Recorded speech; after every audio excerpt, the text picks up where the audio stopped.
So welcome to my channel, that's what we call the good life. Now today I'm going to be talking about all the things you could be planting or sowing in the month of January. Now believe it or not, there is actually quite a few things you could be starting if you want to, but there is no rush, so don't feel that you have to. But I'm going to just give you some ideas of some of the things you could sow or plant if you want to.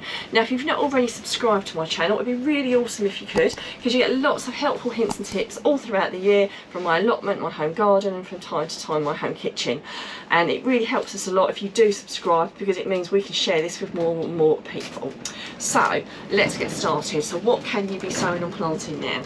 There's a few things that can go outside this time of year, believe it or not. So my garlic is already out, and if you've not already put some out, you are really pushing it, but you can still plant some out in January. So I've planted out, if I can pronounce this, a Sativum Casablanca, so garlic can go out. Something else you can be planting straight into the ground are broad beans, if you've not already done so. So I've got some up my allotment under cover, and I've also got some in the greenhouse here, as you can see. Just edging my bets, all depending what the weather's like. Now normally broad beans, if you get the right overwintering variety, and I've got Aqua Dulce there, I think it's Claudia Aqua Dulce. Let me just double check. Actually just says Aqua Dulce. It's a really good overwintering variety. I have got some cover over it, so if it's really cold, it could get affected by the frost or snow. So I've already put some cover over mine, and obviously these ones in here are under the greenhouse. So you could also be planting out some fruit trees or fruit bushes if you wanted to do that. That would be a really easy thing to be able to put out. I put a new blueberry tree out really recently, so there's lots of ideas of things that you can plant straight into the ground that can go straight into your plot now if you wanted to. Something else that I've started off is I've started off some overwintering peas, and I've got early onward here. Now these are going to stay in here because they are a little bit too fragile to be putting straight onto the allotment. So my greenhouse isn't heated, but they should be perfectly okay in here, as will the second lot of broad beans that I've got. So there's a few ideas of things that you can be putting outside. Now there's quite a lot you can be starting off inside in either a heated greenhouse or indoors. Now I'm not lucky enough to have a heated greenhouse, so if I'm going to be starting anything off, mine will be indoors. Now like I said, don't feel that you have to plant lots of things out now.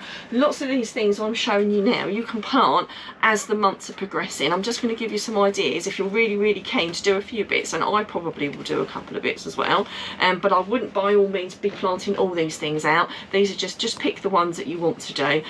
You'd be better off, you know, sourcing your seeds for the coming year and planning what you're going to be planting. That would be a really good use of your time in January, and working where you're going to put everything, which can sometimes be the trickiest thing. So let's move over to the seeds that I've got. Now one thing I would say is when you are starting seeds off, whether it's now or in the coming months, having a propagator is invaluable. I've got two, they're both heated, and I would recommend getting heated ones because they really do aid germination, and I find I get much quicker and more effective germination by using a propagator. Now we will put a link in the description for you to purchase a heated propagator if you've not got one already, because I do really rate having one. I wouldn't be without one basically.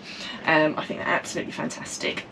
So let's go through some of the things that you could be starting off. So leeks are a good one to start off this month, or you can start them off next month. So I'll be starting these off either in January or February, so definitely leeks.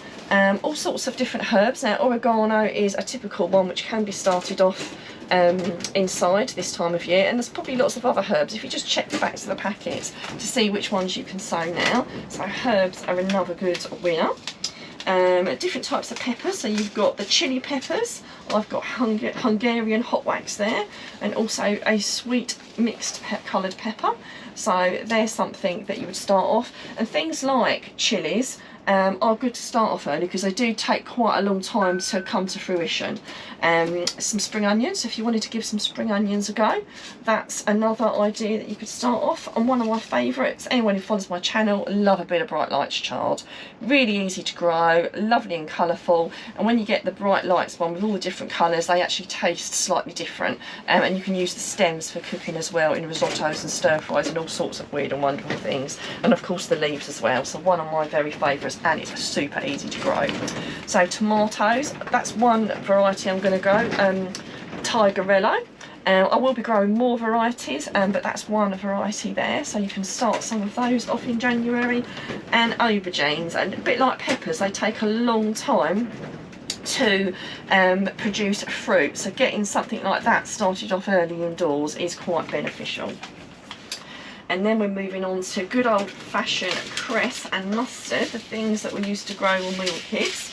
On a bit of, you know, moist kitchen roll on the windowsill. Ridiculously easy thing to grow, really fun, really quick, something to add to your salads, stir fries, sandwiches, all sorts of things. I mean, if you're new to gardening, trying to do things that grow a little bit quicker and you can eat them quite quickly gives you a bit of satisfaction a little bit early in the year. So that's an idea there. I've got microgreens, which I grew some last year, which I really enjoyed. These, exactly what I say, they're microgreens. You don't let them get very big, and again you can use them in salads, stir fries, in your sandwiches, that sort of thing. And I've got 3 types here. I've got pak choi, I've got chicory, and I've got mustard oriental. So I've got a mixture of different seeds there. So there's other microgreens. I mean, you could just start off some other, you know, red cabbage seeds or something. You don't have to necessarily source them as microgreens. And there's all sorts of things you can start off. As you can tell, it's a little bit windy outside. A bit chilly here in Kent at the moment. Something else you can start off indoors are some lettuce and some good reliable rocket. So that's a couple of other things that you can be starting off as well. And something else that's quite fun to do, if you've never done it before, is having a go at sprouting seeds. So obviously you do these indoors as well. I've got alfalfa here and fenugreek. I think I've also got some mung beans as well. One of the great benefits with these, I'm sure we've all seen these in some of the fancy fine food shops. They're really, really expensive, but they are incredibly easy to grow. I've grown these for years. I don't grow loads and loads of them, but usually once or twice a year I'll do some just as an extra addition to my plate, and quite often at this time of year because things are starting to wind down a little bit on the plot. So really, really simple. I've got a sprouter. Now some people just do them in a jam jar. I mean, you can Google it and find ways how to sprout seeds, but I have actually got a little sprouter and it is ridiculously easy to do. So all I do is I pop some of the seeds in the bottom there, I cover it with water and I leave it overnight. I then drain it off and then I put them on the little shelves. So I'll put some on that shelf, some on that shelf, and then every day I'll just give them a little bit of a rinse under the tap, and usually within 3 to 5 days you've got sprouting seeds that you can add to your plate. Now how cool is that?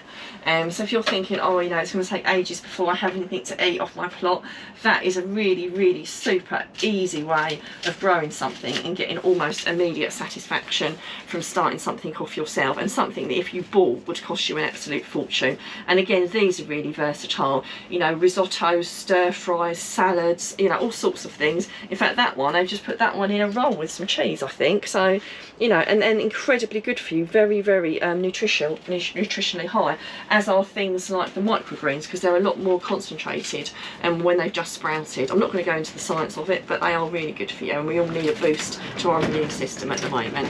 Now, I really hope you've enjoyed watching my video, and if you can give me a like and a comment, tell me what you liked best and what you'd like to see over the coming year, that would be absolutely fantastic.